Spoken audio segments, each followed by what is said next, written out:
and we'll record just so that everybody who doesn't come can hear the class afterwards. So we'll get going in just a minute. Hi, Susan. Susan's coming on. So yeah, it's so nice to see you, Cheryl. Your pink wall behind you looks very attractive. Thanks. It's my studio. See the edges? Yeah, very nice. Hi, Susan. Welcome, welcome. So we're going to start, and there's two beautiful Hayom Yoms to work with just as our warm-up. And the first one is the Hayom Yom from yesterday, and the second one is the Hayom Yom from today. So yesterday was the 27th of Cheshvan. We're moving towards Rosh Chodesh, which will be on Friday. But yesterday, the Hayom Yom was Reb Isaac Homeler related. When I came to Liozna and I met elder Chassidim who had been Chassidim of the Magid, that's the Magid of Mezrich, and Reb Menachem Mendel of Horodok, they used to say, and this is very sweet, but it seems like it's really fundamental and important. Have affection for a fellow Jew, and Hashem will have affection for you. Do a kindness for a fellow Jew, and Hashem will do a kindness for you. Befriend a fellow Jew, and Hashem will befriend you. That's kind of nice, like mida keneged mida, you know, as you behave, so Hashem behaves towards you. But it's also that we've been living with Abraham. Well, now we already kind of moved on from Abraham, and we in the Parsha of Yitzhak already, and we will be pretty soon with Yakov. But we spoke about how important Chesed is, and in the persona of Abraham. So this is like, it's a really big thing. Judaism, you know, wants you to increase in your acts of loving kindness. It's not just, it's a fundamental principle of being B'nai Avraham. So that was today's. Yes. Hi, I'm so sorry. Hi. Somehow I have, when I open up my Zoom, it must remember the password and I just get in. But Sandra it's telling her she needs a passcode and I don't know Okay, it. so let me find a passcode for her. So if I invite, if I send an invitation, or let me just email it to her. What's her email? Email her an invite. Email. Okay, I can find her email. Hold on one second. Okay, well, wait, I'll give you the passcode. It doesn't even mention a passcode on the invite. I know, but it lets me directly in without a passcode. Well, you could send her the link. You could send her the whole link. Sandra, all right, I'll send her the Sandra Sefer? Yes. Okay, I'm just going to invite her, and she can click on this link directly from here, and that should be good. Oh, I have to step out. That other link went to a recorded class, not the live class. That's the door. It's my Your email.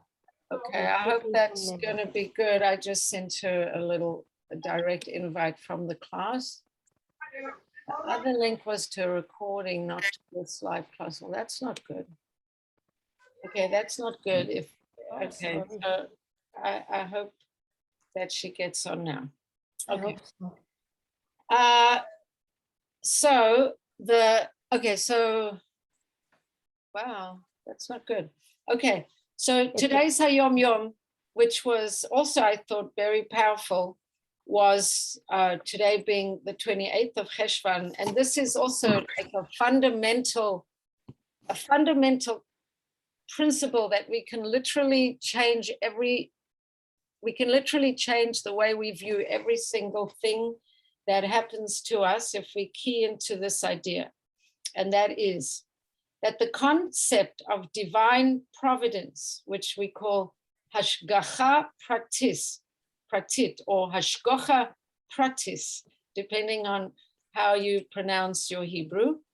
The concept of divine providence is this: not only are all particular movements of the various creatures directed by providence, and not only is that providence itself the life force and maintained existence of every creature, but even more, the particular movement of any creature is in general terms related to the grand design of creation.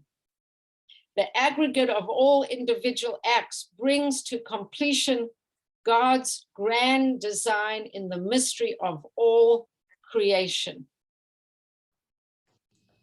Ponder this, it continues. If the swaying of a blade of grass is brought about by divine providence and is crucial to the fulfillment of the purpose of creation, how much more so with regard to mankind in general and Israel, the people close to him in particular.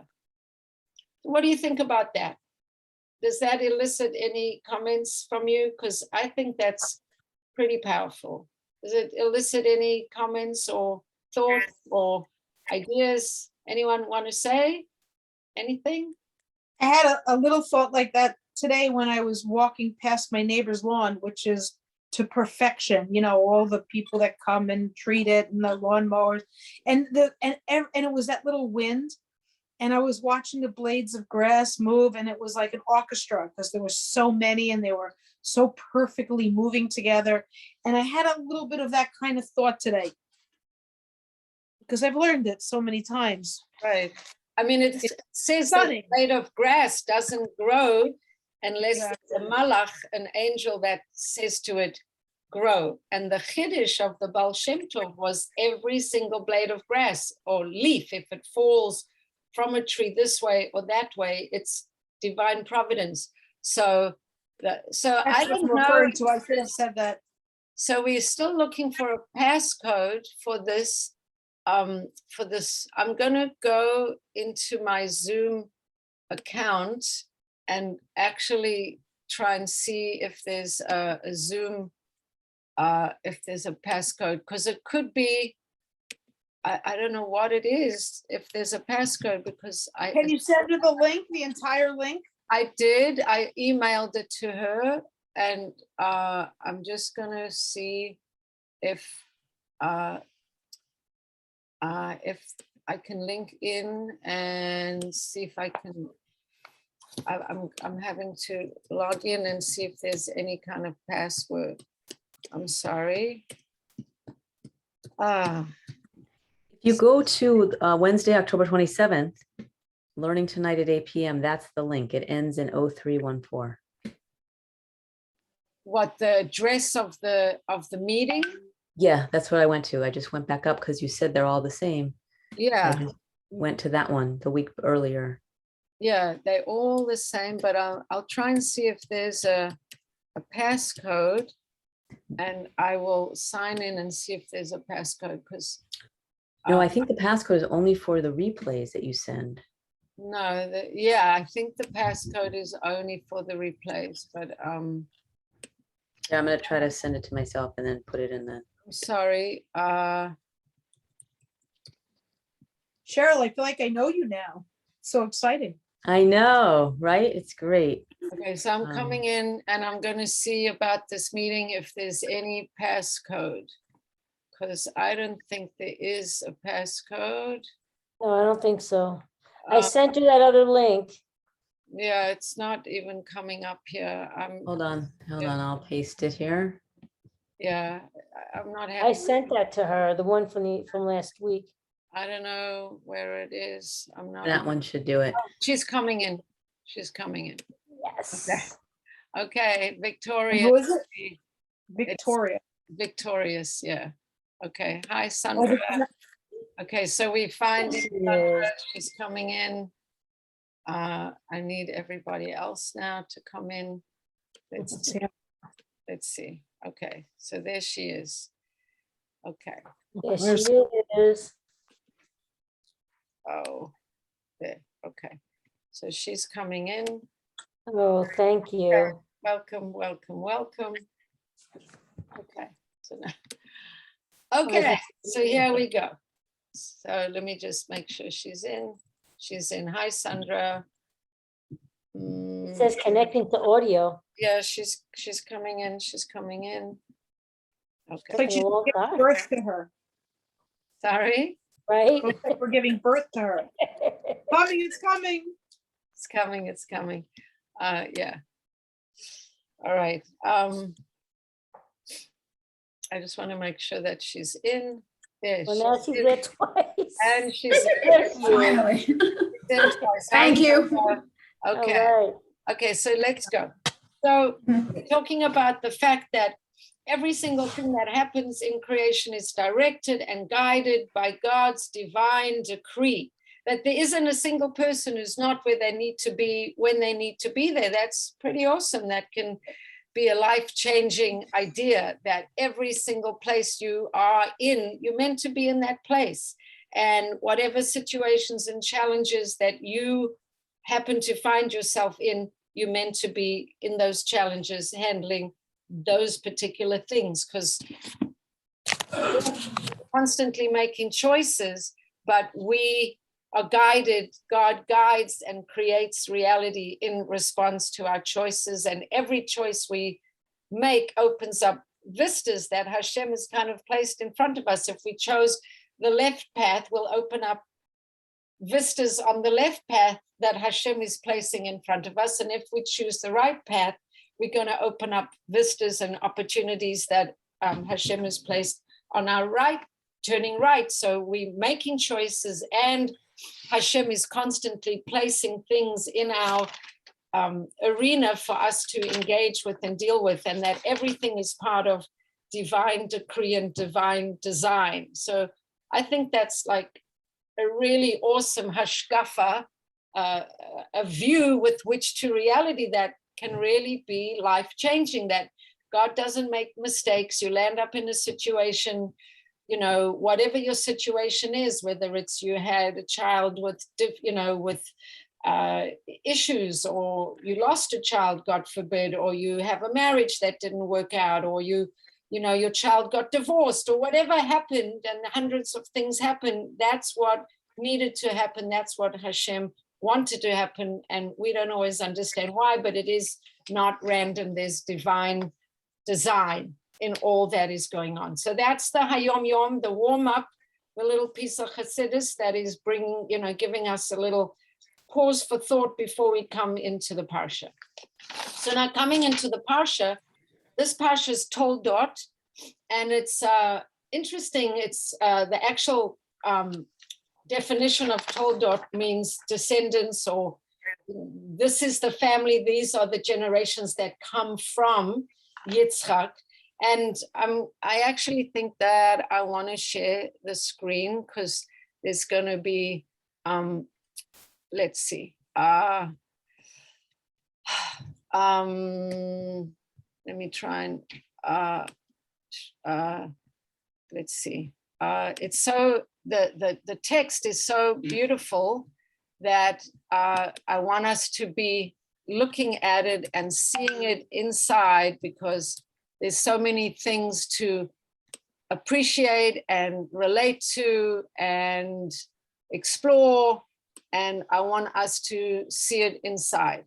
So let's go to text-based learning, and we're going to look at the reading with Rashi, and let me come back into my Zoom, coming back into my Zoom here, and sharing the screen, and where is Rashi? Where are you? I just put you there. Oh no, where did it go?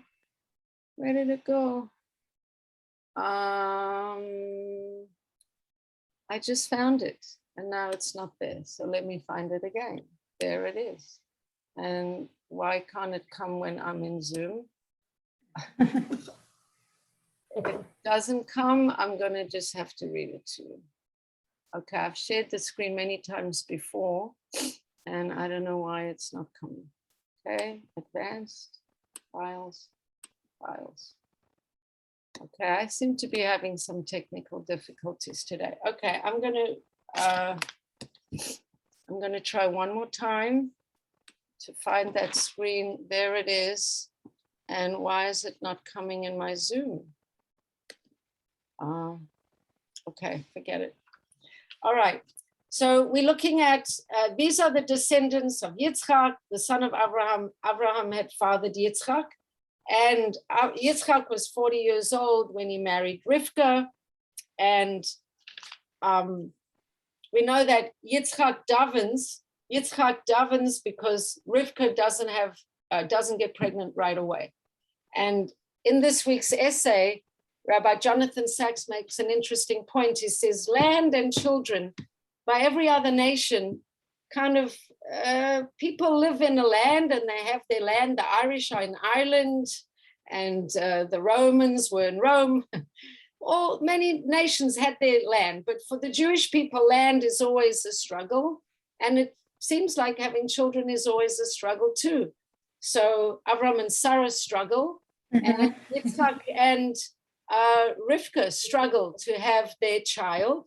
And Yitzhak prays, and eventually she becomes pregnant. Now, we've talked before about this pregnancy. It's a complicated pregnancy. She struggles. Every time she walks past a holy place, it seems like within her belly, one of the babies kind of wants to jump out to a place of holiness. Every time she goes past a place that's not so holy, a tumah place, she feels energy within her body that one of it, she doesn't really know what's going on. She feels this tremendous struggle within her. And the Torah tells us that she actually goes to seek counsel. She goes to the yeshiva of Shem and Ever. She goes to speak to some righteous people, and they tell her that within her, she has these two nations struggling within her. And she takes that news pretty badly. She said, if it's going to be like this, why did I pray to become pregnant? It's a hard thing to hear that you having two children, that there's two nations and they're going to struggle within her. So she hears this, and I guess she adjusts to it. She understands that this is how it needs to be. And when she gives birth, we know that she has these two twins that are very different in their beings, right? One came out ruddy, full of hair, like a fur coat, the Torah says, and he's named Esav. And afterwards, his brother Yakov comes out holding on to Esav's heel, and Hashem names him Yakov because connected to the heel, the Akev is a heel. And Yitzhak was 60 when Rivka gives birth to these two boys, these two sons. And then it says the boys grew up, and Esav became, and in the English translation, a deceitful man, a man of the field, while Yakov was a straightforward man dwelling in the tents. And the Meforshim, the people who extrapolate on the Pasha, tell us that the tents are, like I said, the yeshiva of Shem and Aver. That's the tents of Torah. Who was Shem and who was Aver? Shem was one of the sons of Noach, and Aver was his son. And even in those days, you could say, what kind of yeshiva did they have? They had some kind of teachings that were connected with Abraham already, and Noach, we know, walked with God. Noach was told to build the Teva. There was already a relationship with God. And then after 10 generations after Noach, Abraham comes. And by the time Yakov is around, there is this tradition of this connection to God, to the light, like we spoke about, divine design. So Yakov is plugging into this, and he's spending time at this yeshiva of Shem and Aver. Can I just interrupt for a second? I've only heard here about this sefer that Abraham wrote that we refer to even today. Is that what it was based on? The Sefer Yetzirah. Yetzirah, yeah. Yeah, so the Sefer Yetzirah is, it's kind of like the first Kabbalistic text. We talk about it whenever we speak about Rosh Chodesh, and we speak about the different letters associated with each month. And Doesn't it make sense? That's what they were learning? If Abraham wrote that? so maybe they were learning that, maybe they were learning other things, maybe, we think of things in very literal terms, and especially Right. me, I'll admit it, I'm very literal. So the idea that, Avram wrote a book, and then there they were, they all came to Cheder, and the Rebbe said, open your books on page 45, and they all sat at their little desks and they opened their books to page 45. Imagine that they were like really evolved spiritual beings. Not spiritual as in not physical and embodied, but spiritually developed and spiritually evolved. They had a relationship with God.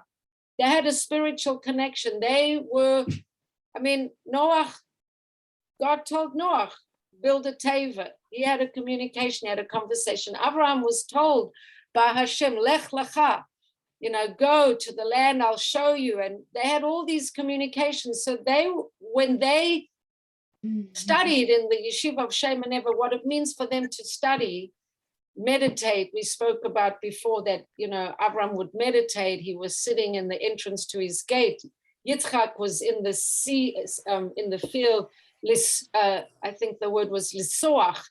He was meditating. They were communing. Communing. I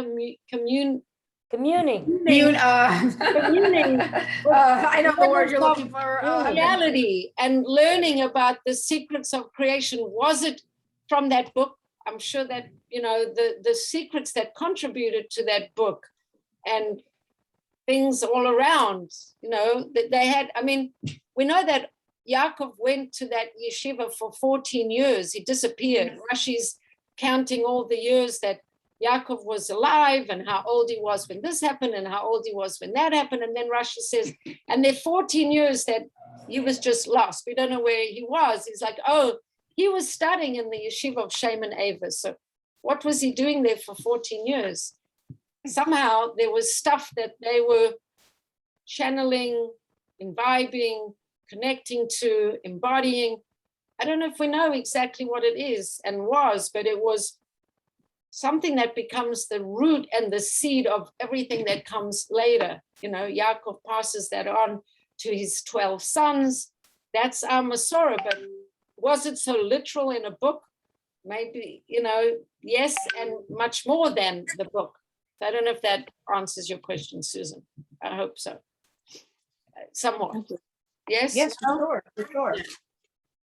So what does it mean that when they grew up, that Esav became deceitful and Yakov was, So Rashi tells us an interesting thing, that until they were bar mitzvah, you couldn't really tell one than the other. So when you're in Cheder, you learn that Esav was all ruddy and hairy, and you look at the pshat, it says he was hairy like a fur coat, and Yakov was, we think of him all edel and refined and maybe a little skinny and ethereal.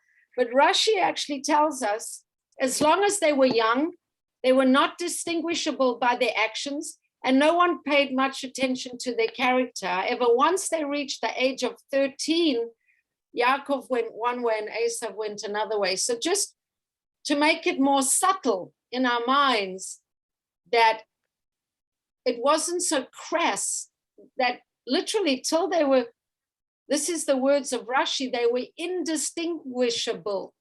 So that's pretty intense. You couldn't tell one from another. That's way more subtle than we usually think. Now, what does it mean that Esav was deceitful?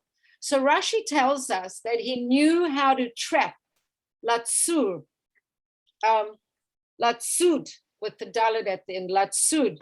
And he would trap and he would ensnare his father with his words. Now, one of the ways he trapped, we know that he was a man of the field and he caught animals and he hunted animals, but this trapping is actually a deceptiveness with the way he would speak.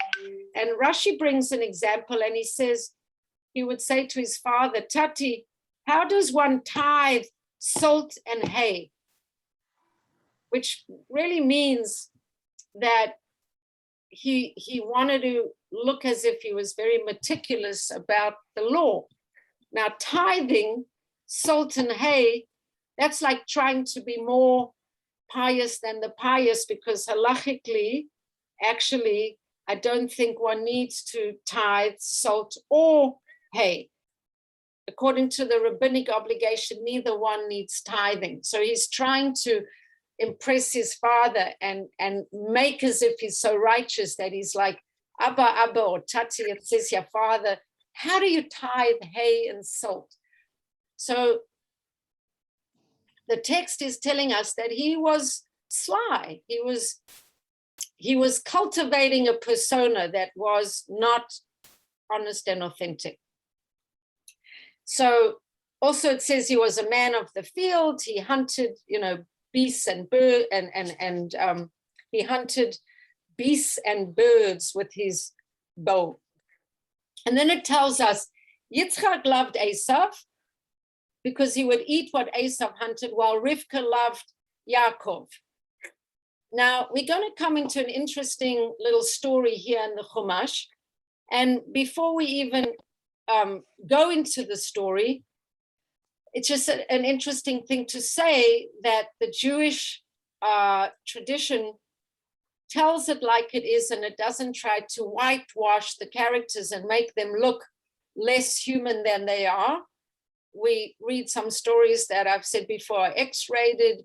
We read some stories that are pretty shocking. So this is a story that we can talk a lot about. So first of all, Yitzhak had a soft spot for Esav, and Rivka had a soft spot for Yakov. So according to Chassidus and Kabbalah, there's lots of things to say about this. The energy of Esav is what we call the energy of tohu. It's tremendous amount of energy, but it kind of isn't contained. So Esav's energy is tohu, huge energy, huge potential, but it's not contained. And Yakov has this, in a way, less charismatic, less colorful energy, but whatever his energy is, it's in the aspect of tikkun, which is within vessels and channels. So the energy of Yakov can be contained and channeled, whereas the energy of Esav is kind of wild. But it says that Esav, Yitzhak loved Esav. Why? Because Yitzhak saw potential in this tremendous wild energy. And in the time of Mashiach, what we're looking for is to take this wild energy and put it into the vessels of Yaakov. That's the ideal. You have a kid in school who's energetic kid, and he's charismatic, and he's talented, and he's rebellious, and he's, wild. So the one idea is you just, expel him from school because he's a troublemaker. And the other more sophisticated idea is that you understand that he has all this potential, and you try and find a way to, redirect him and give him, let him be the guy who runs around printing things in the office, and make him head of the rugby team or whatever. Give him places to express himself. That would be taking the energy of tohu and trying to put it into tikkun.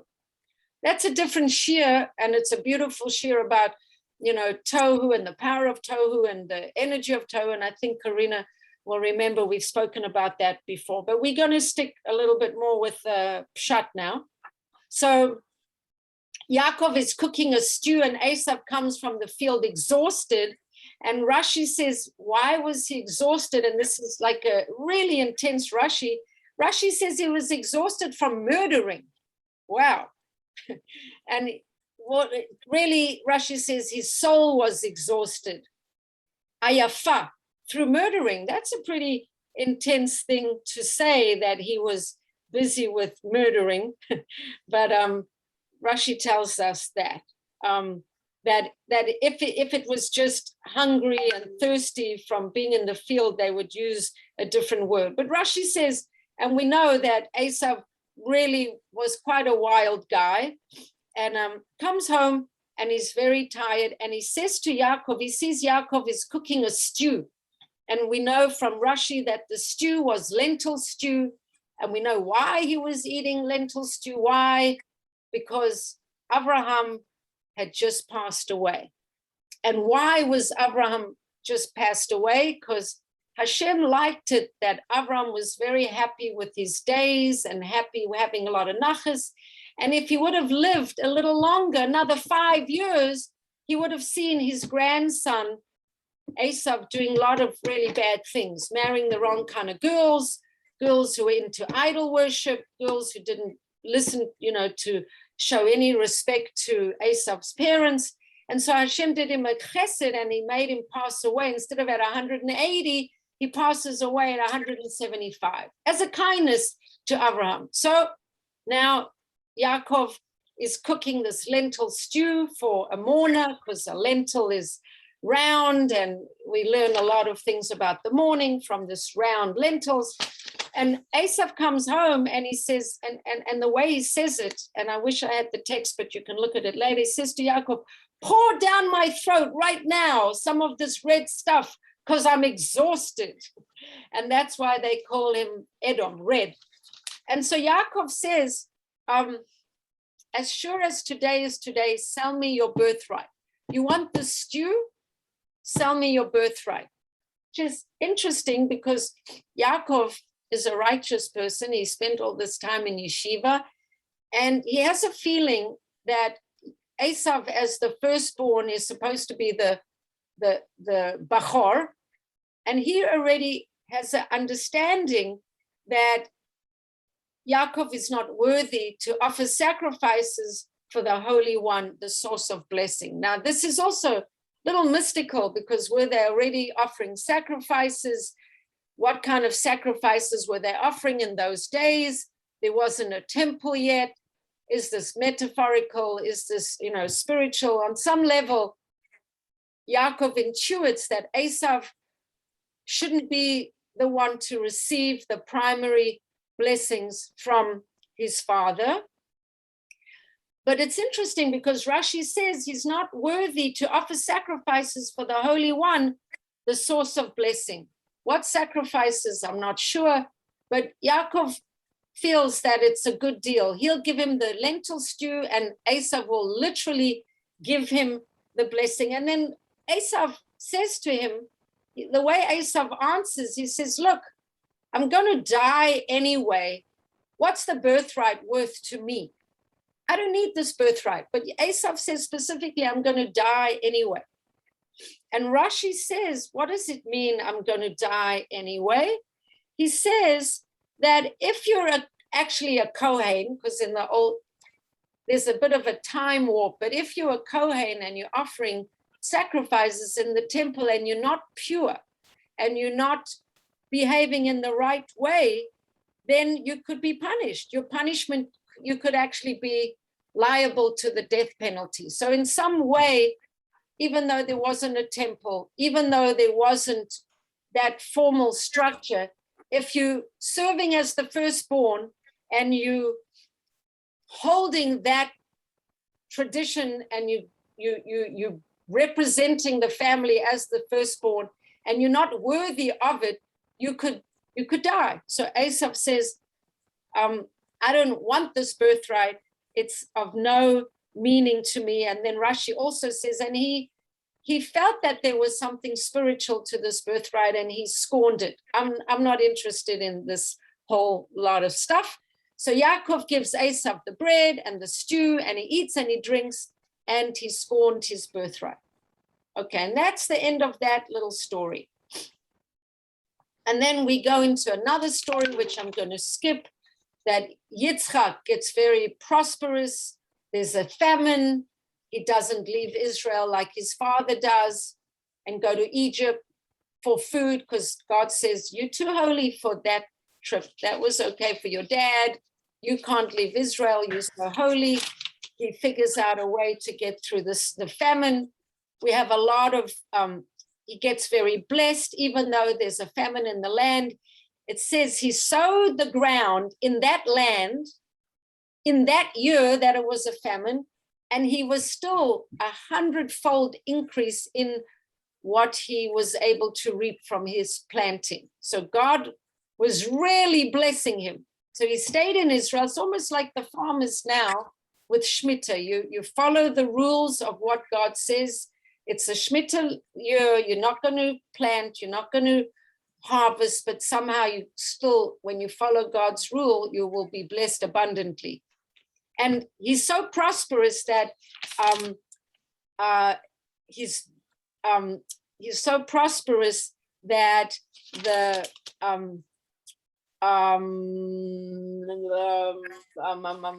Avimelech wants to make treaties with him. He sees he's blessed with God. And there's a whole story with the fact that the people around become very jealous of him. They stuff up all the wells that Abraham made. And we said before, wells are connected to wisdom also. And then Yitzhak digs all the wells again. And there's a whole story with wells. But basically, Avimelech even says, we have continually seen that Hashem has been with you. So we want to make a deal with you. We want to make some kind of covenant with you because you are a blessed person. Does anyone else know who was continually blessed in wherever they went, whatever they did, everything kind of that they touched just was prosperous and amazing? It's another person in Torah. Does anybody know who that is? That whatever. Who? I say not Yosef when Yosef. prison. Yeah, Yosef, wherever he goes, it says Hashem was with him. Hashem was with him. He gets blessed. He gets blessed. So it's clear that Yitzhak has this blessing from God, and Rashi says we saw it with your father, and now we see it with you. You have this special connection with Hashem that it's a famine. You're still prosperous. Your land is still giving 100-fold. That's pretty amazing.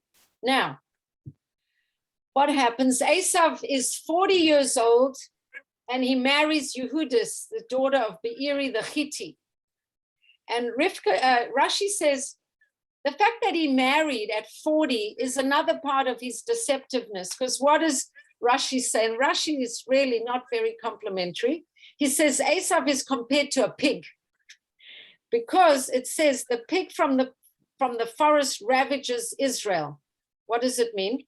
The pig, when it lies down, it stretches out its split hooves as if to say, see, I am a pure animal because I have split hooves.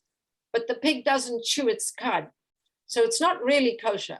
But it has one of the two signs of a kosher animal. One sign is chew the cud. The other sign is split hoof. So the pig lies and it says, look at me, I have split hooves. And it keeps the part that it doesn't chew the cud, which means chew, swallow, regurgitate, chew again. For some reason, all kosher animals do that, but the pig doesn't. So Rashi says, Esav wants to say, you see, my father married at 40. I'm also marrying at 40. I'm following in the family tradition.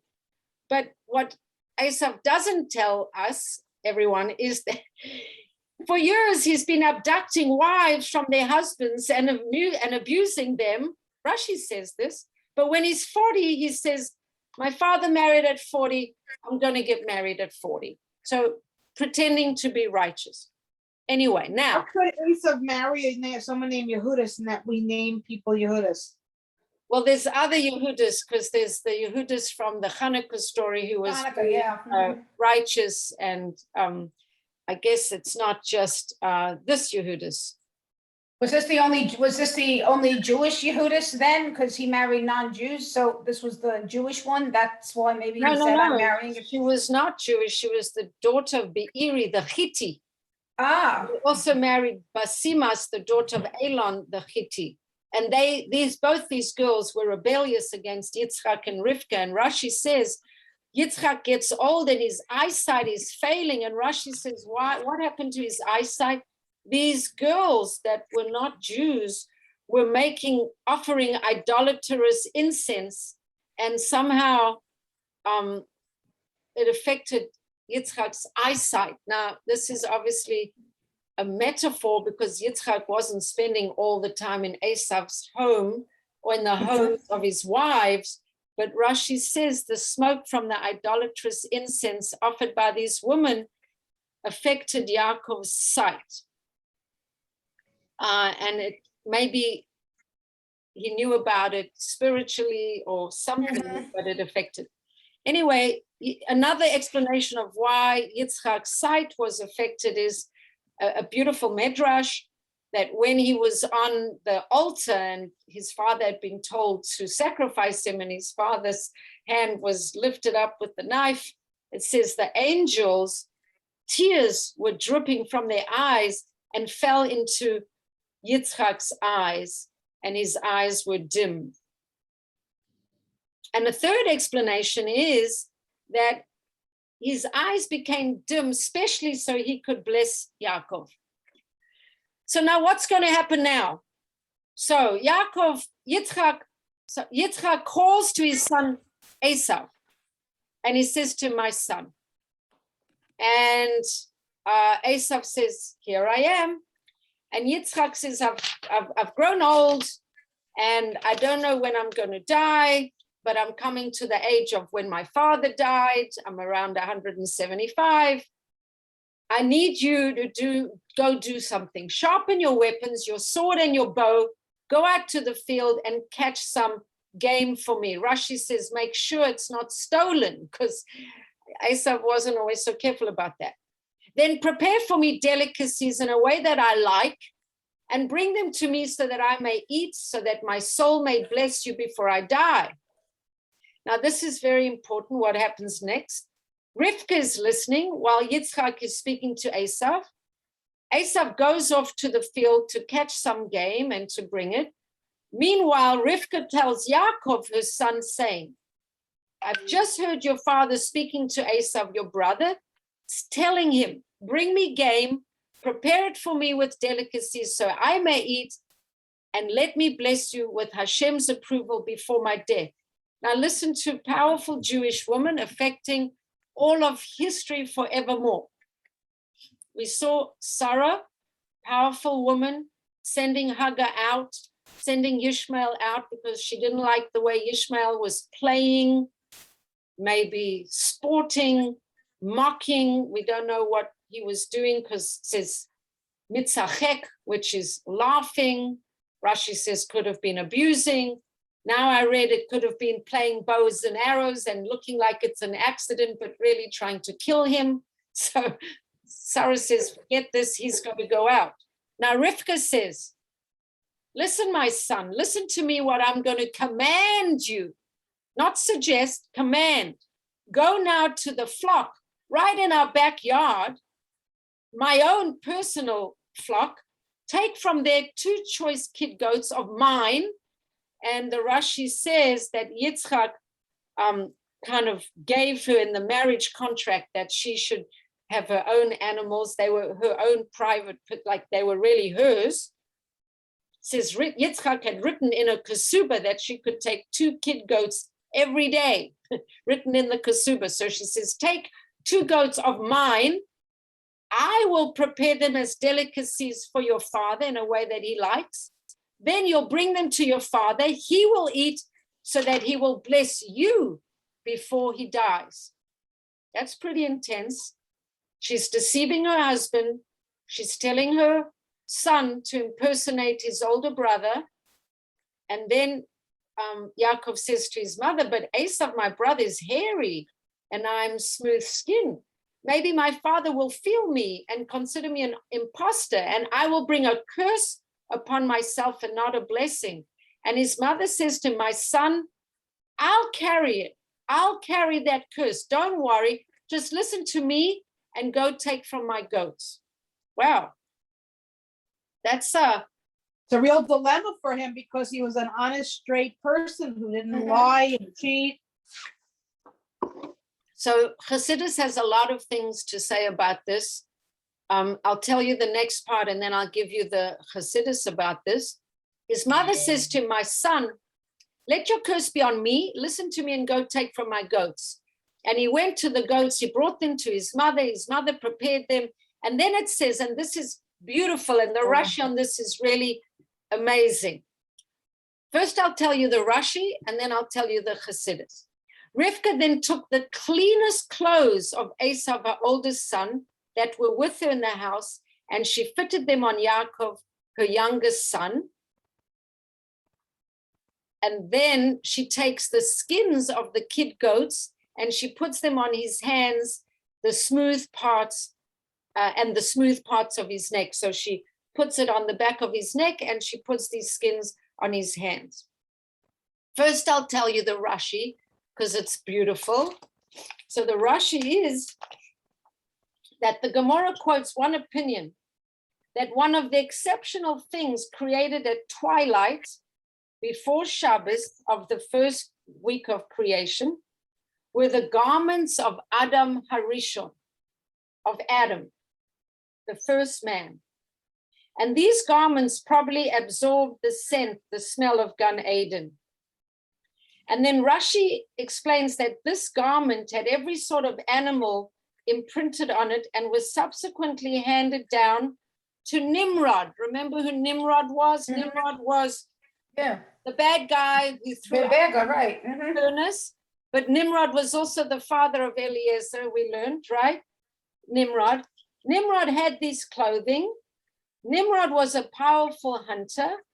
Whenever he wore the animals, whenever he wore these clothing, the animals were attracted to him, and so he could trap them.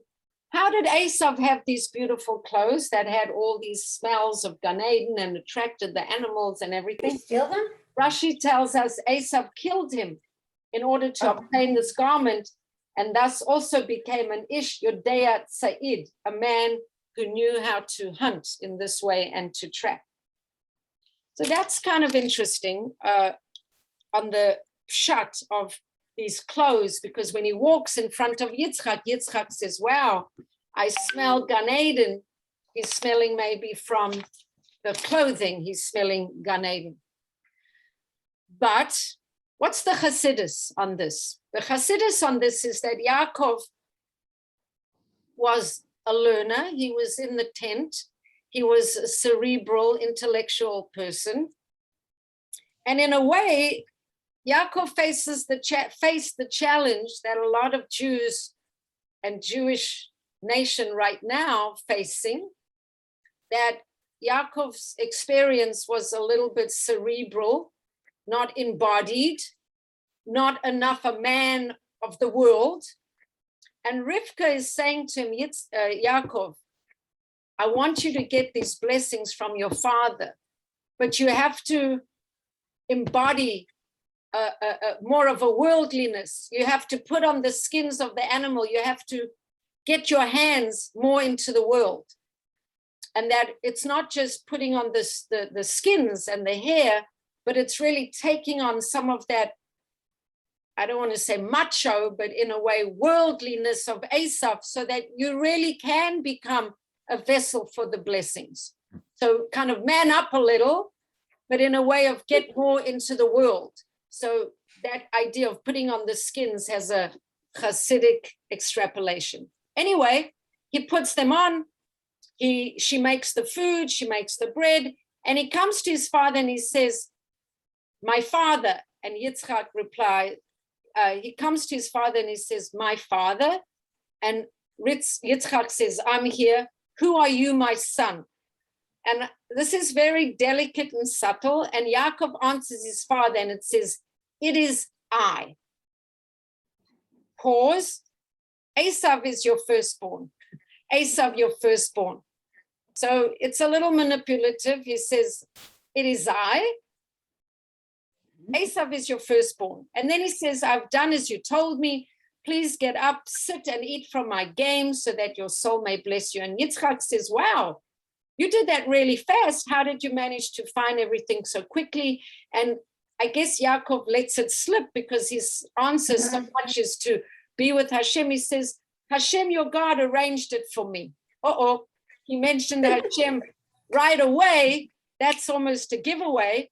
And Yitzhak is like a little bit suspicious. So he's like, Esav doesn't usually say things about Hashem, like that. So he says to Yaakov, my son, please come closer that I can feel you. Are you really my son Esav or not? And then Yakov draws close to his father, and Yitzhak feels him, and he says, it's the voice of Yakov, but the hands are the hands of Esav. And then it says, you must really be my son.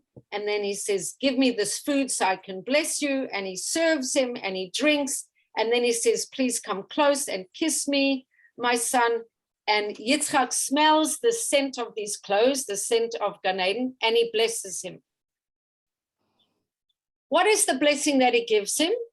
He says, may Hashem give you from the dew of the heavens and the fat of the land and an abundance of grain and wine.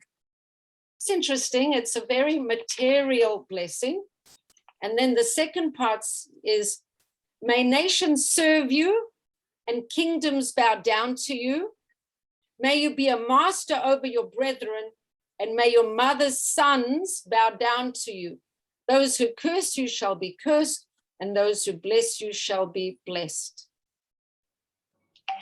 Very dramatic. What happens next? The moment he finishes blessing Yakov, and Yakov has just left, Esav comes in, and he's also got the food already. And he says to his father, my father, you should get up and come eat from your son's game so that your soul can bless me. And Yitzhak, his father, says, who are you? And he replies, I am your firstborn son, Esav. Now, this next paragraph is very, very important. This next line, it says, V'yecher rad. Yitzhak was very bewildered, trembling. And he says, who then was it who caught game and who brought it to me? And I ate from all of it before you came, and I blessed him. And then he remembers he smelled the smell of Gan Eden. And Rashi says, and when Esav entered, he saw Gehenna. He saw Gehenna. He saw Gehenna open beneath Esav, and he sticks to his blessing. He says he will still be blessed. When Esav heard his father's words, he let out a tremendous bitter cry and says to his father, my father, bless me as well. And Yitzhak says, your father came very cleverly and he took your blessing. And then Esav says, that's why he was named Yakov. He tricked me twice. And then Yitzhak says, what do you mean he tricked you twice? What is this twice? And then Esav explains that he sold the birthright. He got rid of the birthright. And then Yitzhak says, so I guess really I did correct because you'd already given up your birthright. And then Esav says, did you not reserve a blessing for me? And then Yitzhak says, I've already made him a master over you and given his brethren to him as servants and supported him with grain and wine. So where, my son, shall I seek to do for you? And Esav says, Father, did you only have one blessing? Bless me as well. He bursts out crying. And Yitzhak has one more blessing. He says, your dwelling place will indeed be of the richest of the earth, and where the dew falls from the heavens above. You will live, however, by your sword. You will serve your brother. But when you justly grieve, you will be able to cast his yoke off from your neck. Now, it's interesting because the bracha that Yitzhak gives to Yakov is conditional. If you're a good boy and you're serving Hashem, you will have these blessings. If you're not a good boy and you're not connected to Hashem, you're not going to get those blessings. Ironically, the bracha, and this is Rashi tells us, ironically, the bracha that he gives to Esav is not conditional. Your land will be rich. The dews will fall from the heavens, and it's not contingent on your behavior. And he also tells Esav, if the Jews basically don't behave well, you won't be able to, they won't oppress you. The whole thing is dependent on them kind of being in sync with God's blessings, God's path. Wow. So that's the story. So there's a lot of things to say about this really? There's a trickery here. Do the ends justify the means here? Let me hear, yeah, so there's a lot of things we can say, and it's a little shocking, right? Yakov is our forefather. He's the one who stands for truth. Here he is participating in a deception. What's that all about? Is that okay? Is that allowed? You know, what's the deal over here? You could really see how this played out in history. Like the Arab lands and the oil and the wealth and, you know, And they do live by the sword. and live by the sword. And then the Jews, like when we're together and we're connected, we're blessed. And when there's fighting and there's dissension, you know, there's a lack of blessing. So it's really cool to see how it really worked in real life. Well, But Esav was a Jew, he wasn't a Muslim, right? Esav was actually the son of Rivka and Yitzhak. So Right. in that he was a Jew, but the Jewish blessings got passed to Yitzhak and bypassed Esav. Now, Rabbi Jonathan Sachs asks a very good question. And everything that he brings up is really good. He says, why Yakov? Why not Esav? Like Esav was as much as a child of Rivka and Yitzhak as Yakov was. And he also says, why Yitzhak and not Ishmael? Well, why was that like a choice?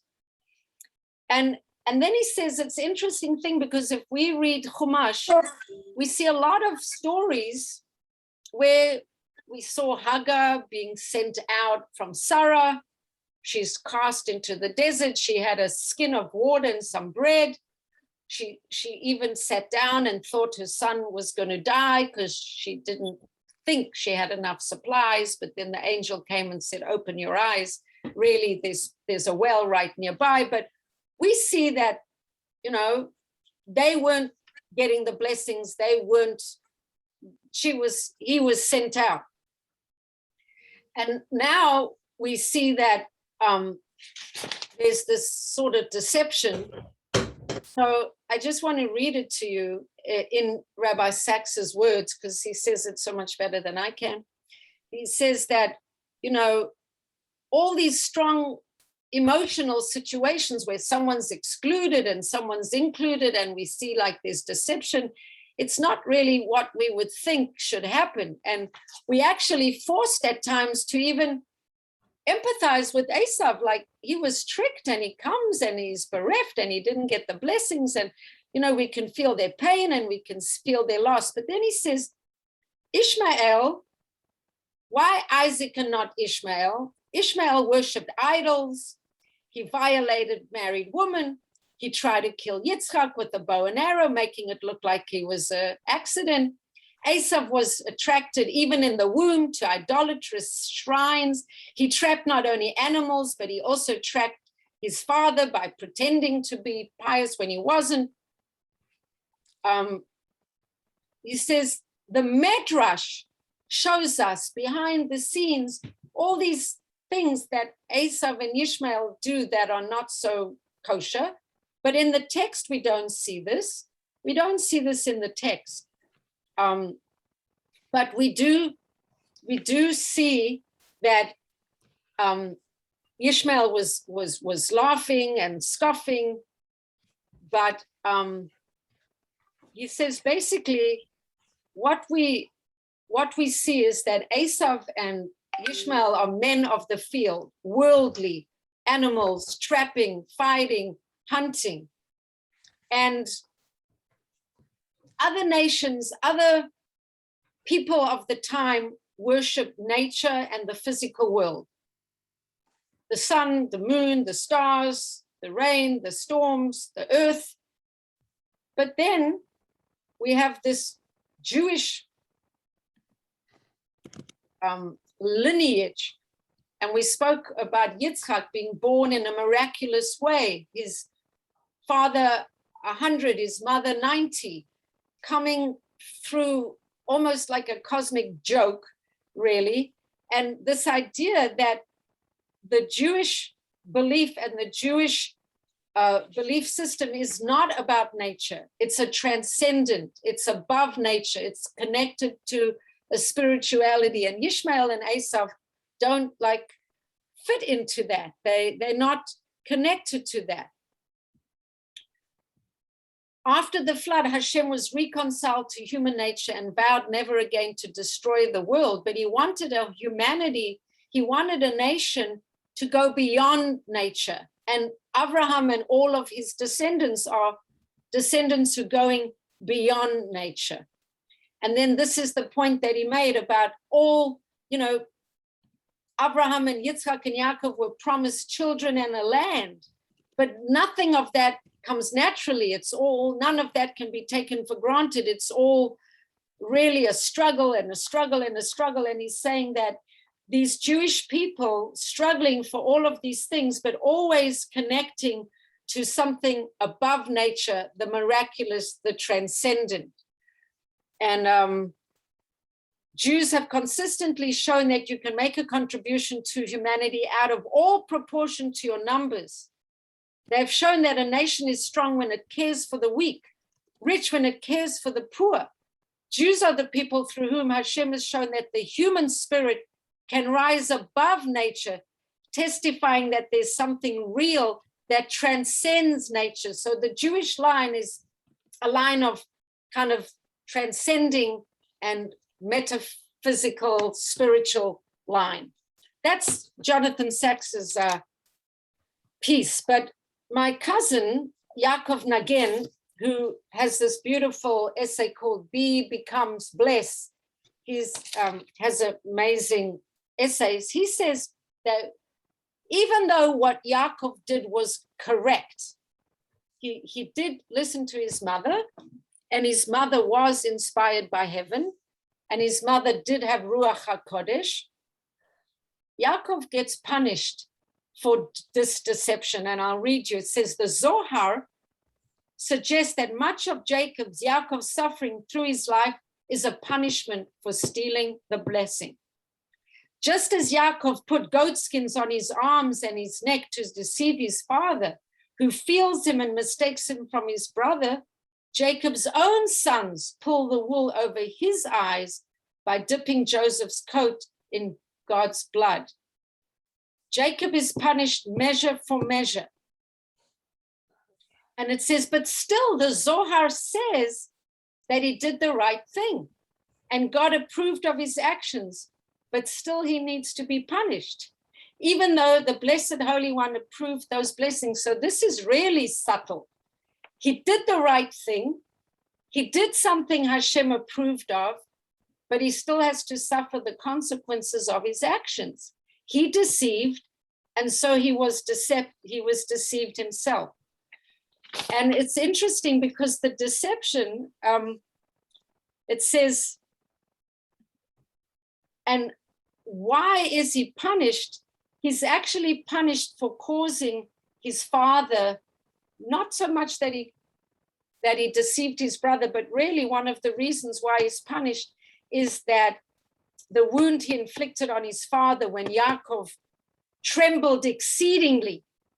It says, the Zohar says, for having terrified his father, you remember that tremendous feeling that Yitzhak got when he realized he had blessed the different son than he thought. He said, the Zohar writes, for having terrified his father Yitzhak with trembling, Yakov was inflicted with the punishment of Yosef, trembling similarly when his sons told him that they had found the bloody coat and reported that Yosef had been killed by a wild animal. That's very interesting. That even though Hashem says he did the right thing, he still in a way has to pay for the fact that he did this. So it's interesting that and then it says Yosef actually has trouble in the house of Potiphar because he sensitive to his father, that's a different thing. So basically, it's basically telling us that